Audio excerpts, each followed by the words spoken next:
Japan के सम्राट Yamato का एक मंत्री था, ओचो-सान। उसका परिवार आपसी स्नेह और सौहार्द के लिए प्रसिद्ध था। उसके परिवार में लगभग 1000 सदस्य थे, पर उनके बीच एकता का अटूट संबंध स्थापित था। सभी सदस्य साथ रहते और साथ ही खाना खाते थे। उनमें कभी भी झगड़े की बात नहीं सुनी गई थी। ओचो-सान के परिवार के आपसी प्रेम की कहानी सम्राट यामातो के कानों तक भी पहुंची। उन्हें यकीन नहीं हुआ। उन्होंने सोचा, इतना बड़ा परिवार है, कभी तो खटापटी हुई होगी। इस बात की जांच के लिए एक दिन वे स्वयं उस वृद्ध मंत्री के घर पहुंचे। स्वागत सत्कार और शिष्टाचार की साधारण रस्में समाप्त हो जाने पर उन्होंने पूछा, महाशय, मैंने आपके परिवार की एकता और सौहार्द की कई कहानियां सुनी हैं। क्या आप मुझे बताएंगे कि 1000 से भी अधिक व्यक्तियों वाले आपके परिवार में यह स्नेह संबंध कैसे बना हुआ है? ओचो-सान वृद्धावस्था के कारण अधिक देर तक बातें नहीं कर सकता था, सो उसने अपने एक पोते को संकेत से कलम, दवात और कागज लाने के लिए कहा। उन चीजों के आ जाने पर उसने अपने कांपते हुए हाथों से लगभग 100 शब्द लिखकर कागज सम्राट की ओर बढ़ा दिया। सम्राट ने उत्सुकतावश कागज पर नजर डाली तो चकित रह गए। कागज में एक ही शब्द को 100 बार लिखा गया था, सहनशीलता, सहनशीलता, सहनशीलता। सम्राट को चकित और अवाक देखकर ओचो-सान ने अपनी कांपती हुई आवाज में कहा, महाराज, मेरे परिवार की एकता का रहस्य बस इसी एक शब्द में निहित है, सहनशीलता। सहनशीलता का यह महामंत्र ही हमारे बीच एकता का धागा अब तक पिरोए हुए है। इस महामंत्र को जितनी बार दोहराया जाए उतना कम है।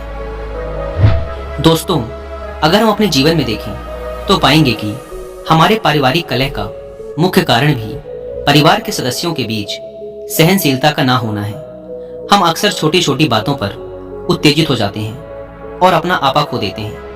किसी ने कुछ कहा नहीं कि हम तुरंत ही पलटकर उसे जवाब दे देते हैं। हम अपनी बुराई का एक शब्द भी सुनने के लिए तैयार नहीं हैं। हम पलटकर जवाब देने से पहले एक पल के लिए रुककर यह भी नहीं सोचते कि आखिर सामने वाले ने ऐसा कहा क्यों है।